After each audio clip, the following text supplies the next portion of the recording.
Nasa Darwin, Australia na ang Philippine Navy Contingent Naval Task Group 80.6 sakay ng BRP Diego Silang para lumahok sa International Fleet Review at Exercise Kakadu 2026 na gaganapin hanggang March 30.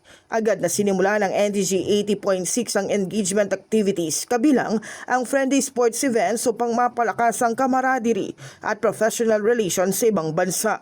Kasama rin sa programa ang pre-sale briefing para tiyakin ang handaan ng mga crew at opisyal bago magsimula ang seaface activities kabilang ang operational coordination, safety protocols at mission objectives. Layunin ang naturang biennial exercise na mapalakas ang multilateral maritime cooperation, humanitarian assistance, search and rescue at interoperability. Sa mga susunod na araw, patuloy na lalahok ang NTG 80.6 sa iba pang sea events at harbor activities sa Sydney, Australia bilang patunay ng dedikasyon ng Philippine Navy sa regional maritime cooperation at pagpapalakas ng relasyon sa allied at partner navies sa rehiyon.